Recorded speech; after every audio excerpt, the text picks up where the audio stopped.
जय महाराष्ट्र न्यूजच्या पारावरच्या गप्पासाठी आज आपण गोंदिया जिल्ह्यातील पाथरी भुतईटोला या गावामध्ये आहोत। पारावरच्या गप्पामध्ये आपण यांच्याशी संवाद साधणार आहोत की या पाथरी आणि भुतईटोला गावामध्ये काय समस्या आहेत आणि त्यांच्या समस्यांचे निराकरण करण्यासाठी या नागरिकांनी कोणती भूमिका घेतली याविषयी आपल्यासाठी बोलण्यासाठी गावातील प्रतिष्ठित नागरिक आहेत केवल भाऊ बघेले। भाऊ, काय सांगाल, पाथरी भुतईटोला या गावामध्ये काय समस्या आहेत आणि त्या समस्या शेतीविषयक सोडवण्यासाठी आपण कोणकोणते प्रयत्न केले आहेत? आपण आपल्या चॅनलच्या माध्यमातून मला आपल्या गावात कसं विकास होतो, काय अडचणी आहेत या बाबीवर विचारणा केली तर मी आपल्याला सांगू इच्छितो की आमचं गाव सांसद आदर्श ग्राम पाथरी आहे। पाथरी गावामध्ये भुतईटोला हा वार्ड नंबर 2 आहे। या ठिकाणी पाथरी गाव आहे आणि दुसरं संजय टोली आणि संजय नगर असं मिळून आपलं गाव आहे। गावाची लोकसंख्या ही 4,500 आहे आणि यामध्ये मजूर वर्ग मोठ्या प्रमाणात आहे। या ठिकाणी 22 जातीचे लोक राहतात आणि शेतकरी सुद्धा मोठ्या प्रमाणात होते, परंतु या ठिकाणी मध्यम प्रकल्प झाल्यामुळे 25 वर्षापूर्वी इथली शेती संपादन झालेली आहे आणि याकरता शेती थोडी कमी झालेली आहे आणि शेती करता विशेष रूपाने आपल्याला सिंचनाची सोय आहे ही कमी पडत आहे आणि यासाठी आम्ही पाठपुरावा केलेला आहे की आपल्याला कटंगी मध्यम प्रकल्प आहे यावरून लिफ्ट कशी होईल, नाहीतर आपलं शिल्लेगाव नाला आहे यावरून शेतकऱ्याला कसे पाणी मिळेल यासाठी आमचं लक्ष आहे। दुसरं आहे आपल्या गावामध्ये जे नवयुवक आहेत त्या नवयुवकांना रोजगार कसं उपलब्ध होईल, त्यांच्या कामं कसं मिळेल, त्यांना शैक्षणिक दर्जा कसा उंचवेल याकरता आम्ही दरवर्षी आमचे प्रेरणास्थान आहेत आपल्या जिल्ह्याचे सुपुत्र आदरणीय प्रफुल्लभाई पटेल साहेब, त्यांनी ते कधी आपल्या जिल्ह्यामध्ये नेतृत्व करतात। ते एक पक्षाचे व्यक्ती आहेत, परंतु त्यांनी देशाचे पंतप्रधान नरेंद्र मोदीजी यांनी प्रफुल्ल पटेल साहेब स्वतः निवडणूक हारली लोकसभेची, आदर्श ग्राम दत्तक घ्यायचं प्रत्येक खासदाराला निर्णय दिलं आणि प्रफुल्ल पटेल साहेब जनतेतून हारले, परंतु राज्यसभेवर सांसद झाले आणि 2 महिन्यात मोदीजींनी योजना काढली दत्तक ग्राम योजना। त्यामध्ये प्रफुल्ल पटेल साहेबांनी आमच्या गावाचं निवड केलं आणि निवड केल्यामुळे आमच्या गावामध्ये गोरगरीब लोक आहेत, यांना जिल्ह्यात सर्वात जास्त माझ्या माहितीप्रमाणे अंदाजे 780 घरकुल आमच्या गावात बांधकाम झालेलं आहे।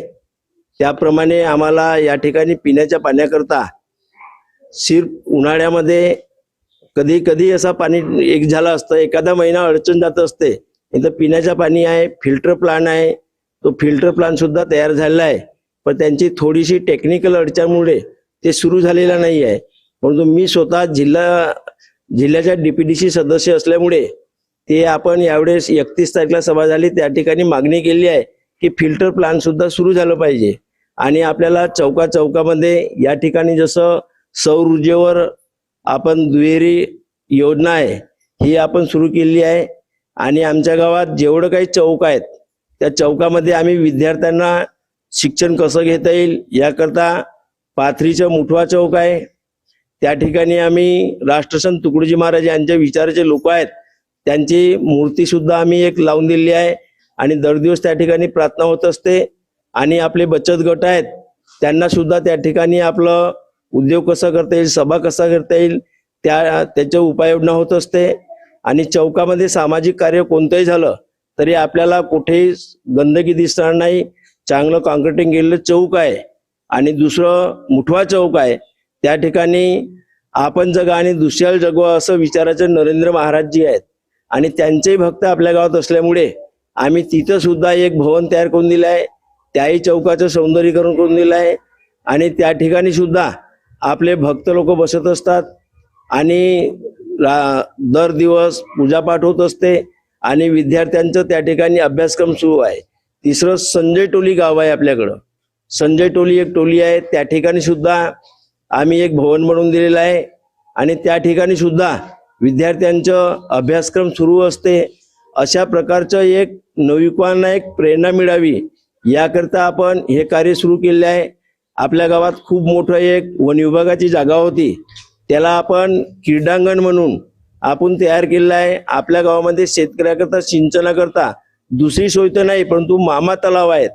या मामा तलाव गाढ खोलीकरण सरकार करत असते, परंतु प्रफुल्ल पटेल साहेबांनी आमचं गाव दत्तक घेतल्यामुळे आम्ही जिल्हाधिकाऱ्यांना सांगितलं की साहेब हा गाढ काढणं बंद करा, यानं खोलीकरण होत नाही. आणि म्हणून आम्ही अदानीकडून, प्रफुल्लभाई पटेल साहेबाकडून, जयंत साहेब यांच्या निधीतून त्या तलावाचं मोठ्या प्रमाणात खोलीकरण केलं. आणि खोलीकरण JCPनं, मजूर वर्गानं केलं. आणि तीच माती उचलून आम्ही रस्त्याचं 4 लाईन कसं रस्ता रुंदीकरण होईल, गावातले खड्डे असतील, ग्राउंड असतील. आमच्या इथं मुस्लिम समाज आहे, त्यांची कब्रस्तान आहे, त्यांचं ईदगाह आहे, त्या 5 एकरचं ग्राउंड आहे, त्याला सुद्धा आपण संपूर्ण लेवल करून दिलेलं आहे मोफतमध्ये त्या मातीमुळे. आणि म्हणून माझी आपल्याला सांगण्याचा उद्देश आहे की शासनाने खोलीकरण करताना जे माती उचल करून बाहेर घातलं तर त्या ठिकाणी गावामध्ये त्या तलावात पाणीचं सिंचनाचं व्याप वाढेल, शेतकऱ्यांना सुद्धा सिंचन होईल, मच्छीमारांना सुद्धा पाणी जास्त मिळेल, गावाचं पाण्याचं लेवल वाढतो, कपडे धुण्याकरता जनावरांना सोयी सुविधा होतात. आणि अशा प्रकारचं आम्ही खोलीकरण आमच्या गावात केलेलं आहे. जिल्ह्यात कुठे झालेलं नाही या प्रकारचं गाव तलावाचं खोलीकरण झालेलं आहे. माझं पूर्ण नाव कविता देवराज नाईक आहे आणि मी ग्रामपंचायत सदस्य आहे. मला बचत गटाबद्दल म्हणजे बायांविषयी म्हणजे आधी बाया म्हणजे गटात नव्हत्या, त्यांना बँकेची वगैरे माहिती नव्हती, पण बचत गटाच्या माध्यमातून सर्व स्त्रिया समोर गेलेल्या आहेत आणि त्यांना बँकेची सर्व माहिती, आधी स्लिप पण भरताना होते, पण आता पुष्कळ काही बचत गटात जाऊन त्यांना खूप काही डेअरिंग आलेली आहे. आणि त्या स्वतःच्या म्हणजे आधी बचत गट म्हणून मानला जात होता, पण आता स्वयंसहायता महिला बचत गट म्हणून मानला जातो. कारण घरून पैसे नसते दिले तरी पण ती स्वतःच्या सहाय्यताने स्वतः सक्षम झालेली आहे आणि स्त्री ही बचत गटाच्या माध्यमातून खूप समोर गेलेली आहे. आणि आता स्त्रिया ह्या स्वतःच्या बळावर कंपनी पण ह्या कचरा गोळा करून खत तयार करतात आणि शोषखड्डे वगैरे, सेंद्रिय शेती वगैरे, शेणखत वगैरे तयार करून पॉकेटमध्ये पॅकिंग वगैरे करून जसं कच्चा माल वगैरे आणून त्या खूप समोर गेलेल्या आहेत. आणि पापड, वड्या, चिप्स वगैरे बनवून ह्या स्टॉल एक्झिबिशन मध्ये भाग घेत आहेत आणि स्त्रिया ह्या खूप समोर गेलेल्या आहेत. आणि बचत गटाच्या माध्यमातून मी स्वतः CRP म्हणून काम करत होती आधी. तर माझ्या गावी 10 बचत गट होते. 10 बचत गटाचा मी एक ग्रामसंघ तयार केला. शांती ग्रामसंघ हा आदर्श प्रभाग संघाला जोडलेला आहे. आदर्श प्रभाग संघामधून आम्हाला CIF फंड, VRF आणि काही अशा निधी मिळत असतात. त्या माध्यमातून शेळी पालन, गाय पालन आणि पुष्कळसे असे व्यवसाय सुरू केलेले आहेत आणि महिला बचत गट हे सक्षम झालेले आहेत. तसे महिलांनी स्वतःच्या याच्यावर म्हणजे स्वतः सक्षम होऊन घरी पैसे न मागता स्वतः आपले घर कसे चालवावे याच्यामधून बचत गट हे सगळे समोर गेलेले आहे. स्त्रिया आजच्या याच्यात मागे राहिलेल्या नाही आहे. ज्ञानेश्वर गणपत शहारे, तंटामुक्त अध्यक्ष पाथरी. मी आता जवळजवळ 4 वर्ष झाले आहे तंटामुक्ती समितीचा अध्यक्ष झालो आहे. माझ्या 4ही वर्षाच्या काळामध्ये जे तंटे आले गावात त्यांचं त्याच ठिकाणी निराकरण करून सगळ्यांचे तंट मी गावातल्या गावातच सोडविण्याचा प्रयत्न करतो. आणि तसं तंट्याचं असं मोठं कारणही जरी असलं तरी ती गावातल्या गावात पार पाडण्याचा प्रयत्न करतो व लोक त्या तंट्याच्या माध्यमातून ऐकतही सुद्धा असतात. आणि समोर सुद्धा असे तंटे जर आले तर मी हमी देतो की कोणाचे तंटे समोर वाढणार नाही याच्याकरिता मी जास्तीत जास्त तात्परतेने लक्ष देईन अशी मी हमी देतो. मी संजय कुमार रूपचंदजी चन्ने, मी स्थानिक गावकरी आहे. पाथरी हे गाव सर्वधर्म समभाव उक्तीला प्रत्यक्ष कृतीतून मानणारं गाव आहे. सर्व भाषिक, सर्व धर्मीय लोक इथं एकोप्याने राहतात आणि अतिशय आदर्श गाव म्हणून पाथरी संपूर्ण जिल्ह्यामध्ये ओळखला जातो. आमच्या सहकाऱ्यांनी ज्या पद्धतीने या गावाचं वर्णन केलं आहे ते खरंच एक चांगलं आहे. स्तुत्य त्यांच्याकडून हे चांगलं विकासात्मक पाऊल या राजकारणीय नेते मंडळीच्या माध्यमातून होत आहे. आपण विषय घेऊन आलात की शेतीविषयक, तर तुम्हाला सांगेन मी की मागील 15-20 वर्षापासून इथून जवळजवळ या गावचे 200-300 लोक हे प्रकल्पग्रस्त आहेत आणि कटंगी मध्यम प्रकल्पामध्ये त्यांचं भूसंपादन करण्यात आलं. 99-2000च्या दरम्यान झालेलं भूसंपादन हा एकरी फक्त 30-40-20 या पद्धतीने एकरी भूसंपादन शासनाकडून करण्यात आलं आणि या गावची जवळजवळ 500 हेक्टर जमीन ही भूसंपादित करण्यात आली. विषय कसा आहे, संपूर्ण राज्यामध्ये प्रकल्पग्रस्तांना तुटपुंजा मोबदला दिला जातो आणि त्या खेरीज त्यांना एक आश्वासन दिला जातो की प्रत्येक प्रकल्पग्रस्त कुटुंबातील एका व्यक्तीला शासकीय नोकरी देण्यात येईल. शासकीय नोकरीची वयोमर्यादा 45 पर्यंत जरी असली तरी शासनाचा 100% रिझर्वेशन मधून फक्त 3% हा प्रकल्पग्रस्तांना मिळतो आणि त्यामुळे आणि शासकीय भरती न होत असल्यामुळे त्यांची उपासमार पण होतंय आणि त्यांच्या उदरनिर्वाहाचं साधन हरवल्यामुळे ते नोकरीपासून वंचित आहेत. एक पिढी प्रकल्पग्रस्तांची त्यांना पण शासकीय नोकरीचा लाभ मिळत नाही, तर तो आपल्या पाल्याला दुसरी पिढी सुद्धा त्या शासकीय नोकरीपासून वंचित राहतो. नेमकं माझं तुमच्या या माध्यमातून शासनाला विनंती आहे की त्यांनी प्रकल्पग्रस्त कुटुंबातील पाल्यांना एकतर शासकीय नोकरी द्यावी किंवा त्यांना एक व्यावसायिक स्वरूप एक मोबदला त्यांना व्यवसायासाठी तरी देण्यात यायला पाहिजे. आपल्याला एक प्रेरणा मिळावी म्हणून आम्ही राजा भोज आहेत, त्यांची मूर्ती आहे, त्यांची जयंती मानतो. प्रभू रामचंद्रजी आहेत, राम भगवान, त्यांना आपण मानतो. भगवान बिरसा मुंडा आहेत की ज्यांनी भगवान बिरसा मुंडांनी सुद्धा आपल्या नवयुवकांना एक चांगली प्रेरणा दिली आहे. कमी वयामध्ये सांगण्याचा उद्देश आहे की आमच्या इथे मुस्लिम हिंदू सर्व लोक आहेत की आम्ही मिळून मिसळून राहतो. कोणत्याही प्रकारचं गावामध्ये भांडण होत नाही, दंगल होत नाही. अशा प्रकारचा आपल्या गावाचा उपक्रम आहे आणि समोर कसं गावाचा विकास करता येईल.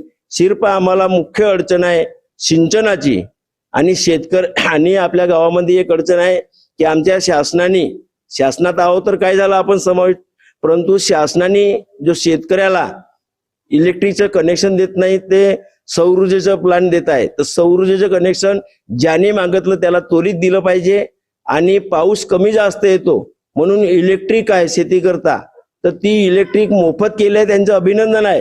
परंतु ती 6 तास आहे, ती कमीत कमी 12 तास दिलं पाहिजे की पाऊस नाही आला तरी एखाद्या शेतकऱ्यांनी बोरिंग केलंय तर बोरिंगच्या माध्यमातून ते आपली शेती पकवू शकतो.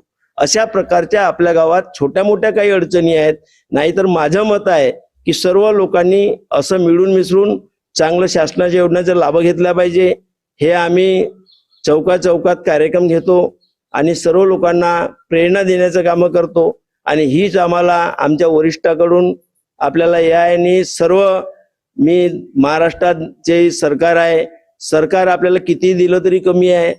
आपल्या सरकारने आपलं कर्जमुक्ती केली आहे.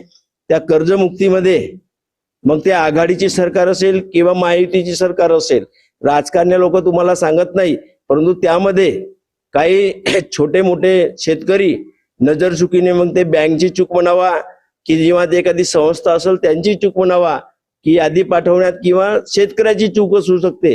2004चे आपण इथे बघितलं तालुक्यामध्ये किंवा आपल्या गावात 50च्या वर शेतकरी भेटणार नाही. 2007 मध्ये काही 20-25 शेतकरी सुटलेले आहेत. 2011 मध्ये काही 4-5 शेतकरी सुटले आहेत. 2017 मध्ये काही 100 शेतकरी आहेत. म्हणजे एवढ्या मोठ्या प्रमाणात कर्जमाफी शासनाने दिली आहे. पण जे शेतकरी आहेत 4 पासून ते 17 पर्यंतचे आणि ते कर्जमाफीतून वंचित झाले आहेत, त्यांच्यावर अन्याय झाला आहे, त्यांचं सुद्धा कर्जमाफ सरकारने केलं पाहिजे. हा आजच्या आपल्या चॅनलच्या माध्यमातून मी विनंती करतो आणि सर्व जनतेच्या वतीनं, माझ्या गावाच्या वतीनं मी आपलं या न्यूज चॅनलचं अभिनंदन करतो, स्वागत करतो की आपण ही आम्हाला विचारणा केली आणि आम्ही आपल्याला आपल्या माध्यमातून आपलं देशाचे पंतप्रधान आहेत, महाराष्ट्राची सरकार आहेत, मुख्यमंत्री महोदय आहेत, कामं चांगलं करत आहेत, परंतु ह्या काही त्रुट्या असल्यामुळे हे लोक वंचित झाले आहेत. यांना एक चांगलं सहयोग मिळावं, शेतकऱ्यांकरता वीज आहे ही पूर्णता देण्यात यावी ही आमची विनंती आहे. आणि इथं आल्याबद्दल मी आपलं सर्वांचं अभिनंदन करतो, आपल्या चॅनलचं स्वागत करतो. धन्यवाद. आपण या गावचे उपसरपंच सुद्धा आहात. काय सांगाल, शेतीविषयक कोणकोणत्या समस्या आपल्या गावामध्ये आहेत आणि त्या समस्या दूर करण्यासाठी आपण काय काय उपाययोजना करतो? मी गणेश्वर तिरेले, उपसरपंच, ग्रामपंचायत पाथरी. जय महाराष्ट्र टीव्ही न्यूज आपले अभिनंदन करतो. आपल्या गावात शेतीविषयी जे कटगी मध्यम प्रकल्प आहे, या मध्यम प्रकल्पात काही आपल्या पाथरीचे, भुताई टोल्याचे आणि परिसरातील जे शेतकरी आहेत त्यांची जी शेती संपादित झालेली आहे, परंतु आपल्या गावची शेती संपादित झाली आणि त्याच शेतकऱ्यांना त्या डॅमच्या जो पाणी आहे त्याचा उपयोग म्हणजे करता येत नाही. म्हणून लिफ्ट इरिगेशनच्या माध्यमातून आपल्याकडे सिंचन योजना लावून शासनाने ती आपल्या गावाला फायदा दिला पाहिजे. हेच एक शेतकऱ्यांसाठी उपाययोजना ठरेल. आजच्या देशाचं घडवणारा युवक हा महत्वाचा आहे. युवकांच्या कोणकोणत्या समस्या तुमच्या गावात आहेत आणि त्या दूर करण्यासाठी युवक आणि स्थानिक लोक कशा प्रकारे काम करत आहेत?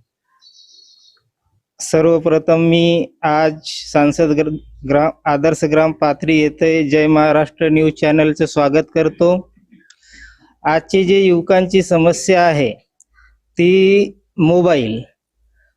मोबाईलच्या कारणाने मोबाईलमध्ये आजचा युवक मग्न आहे, त्याला दुसऱ्याची कशाची भान नाही आहे. जे काही युवक आहेत आमच्या गावामध्ये स्पर्धा परीक्षेकडे आकर्षित आहेत आणि काही युवकांना मोबाईलचा म्हणजे नाद लागलेला आहे.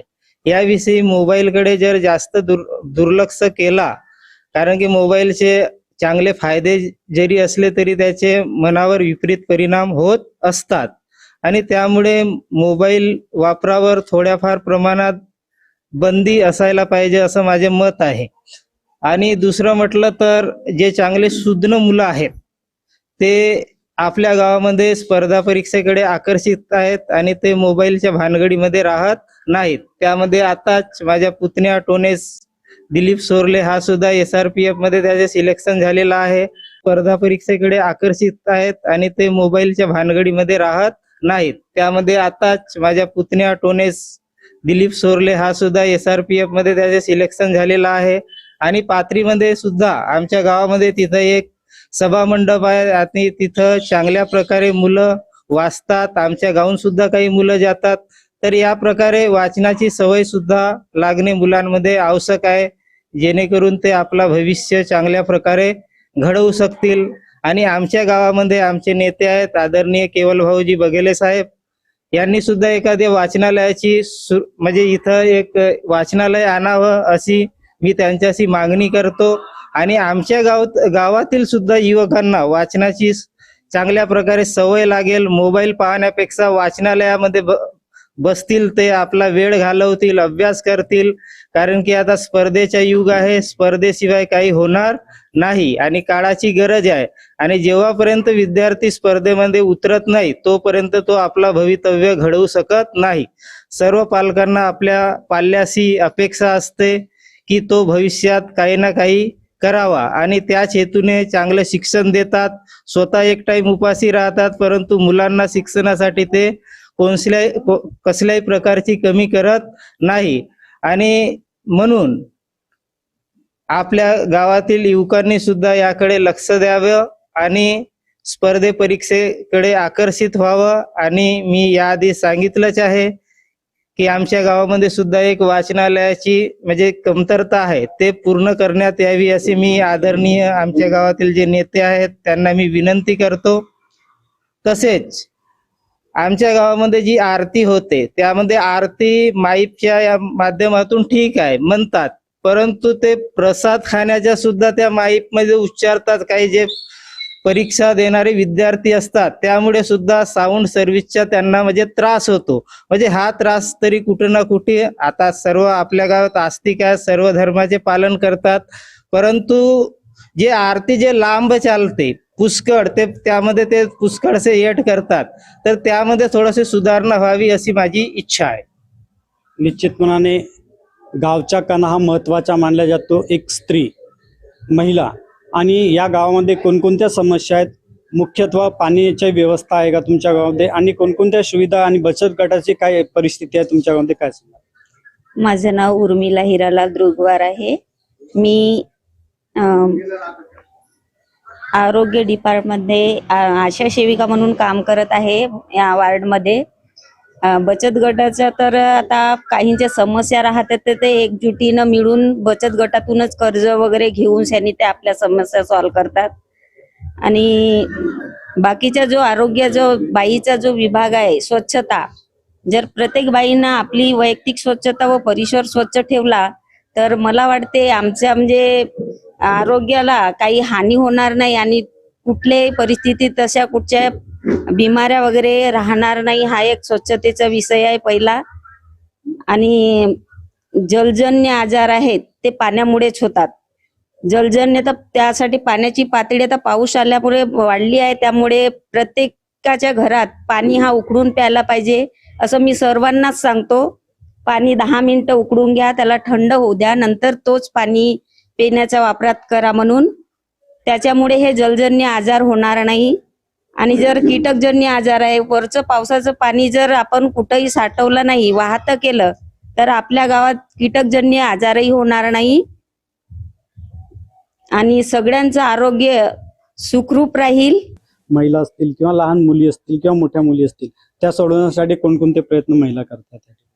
त्यासाठी किशोरवयीन मुली आहेत, त्यांना जसं पाळी वगैरे येतात, पाळीच्या दरम्यान ते वैयक्तिक स्वच्छता ठेवली पाहिजे. त्यांना पाळीच्या दरम्यान पोटात दुखत राहते, त्यांच्यासाठी मार्गदर्शन करत राहतो आम्ही.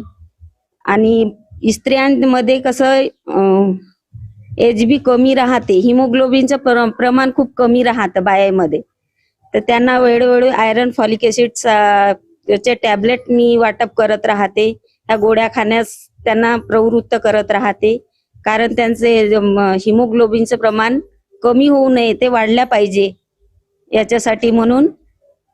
आणि प्रत्येक वेळी मी त्यांना स्वच्छतेविषयी मार्गदर्शन करत राहते.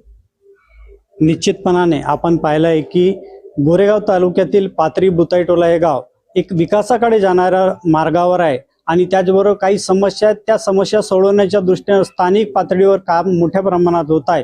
आणि निश्चितपणाने एक प्रेरणादायी गाव म्हणून गोरेगाव तालुक्यातील पाथरी बुताईटोला हे गाव आहे, यात काही वाव नाही.